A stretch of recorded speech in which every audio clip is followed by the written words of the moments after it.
Prokol flu dan batuk.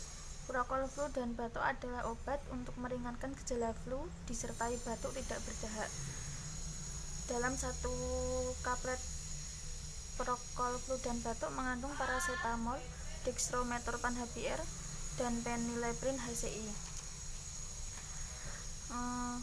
Farmakologinya bekerja sebagai analgesik, antipiretik, antitusif, dan dekongestan hidung. Kontraindikasinya adalah penderita dengan gangguan jantung diabetes mellitus, gangguan fungsi hati yang berat, penderita hipersensitif terhadap salah satu komponen obat. Peringatan untuk hati-hati penggunaan pada penderita dengan gangguan fungsi hati dan ginjal, glaukoma, hipertrofi prostat, hipertiroid, retensi urin, gangguan jantung, dan diabetes mellitus.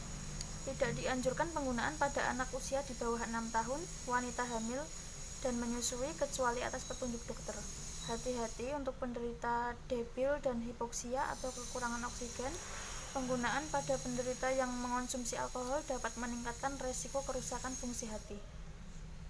Dapat menyebabkan depresi pernafasan dan susunan syaraf pusat pada penggunaan dengan dosis besar atau pada pasien dengan gangguan fungsi pernafasan, misalkan asma atau emfisema. Selama minum obat ini tidak boleh mengendarai kendaraan bermotor dan menjalankan mesin. Interaksi obatnya, penggunaan bersama antidepresan tipe penghambat MAO dapat mengakibatkan krisis hipertensi. Untuk efek sampingnya bisa gangguan pencernaan, gangguan psikomotor, takikardi aritmia, palpitasi, retensi urin, mengantuk, mulut kering. Penggunaan dosis besar dan jangka panjang menyebabkan kerusakan hati.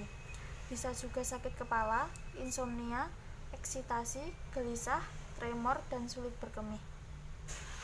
Untuk penggunaan dan dosisnya, dewasa dan anak-anak di atas 12 tahun bisa sehari 3 kali 1 kaplet, atau anak-anak 6-12 tahun sehari 3 kali setengah kaplet. Untuk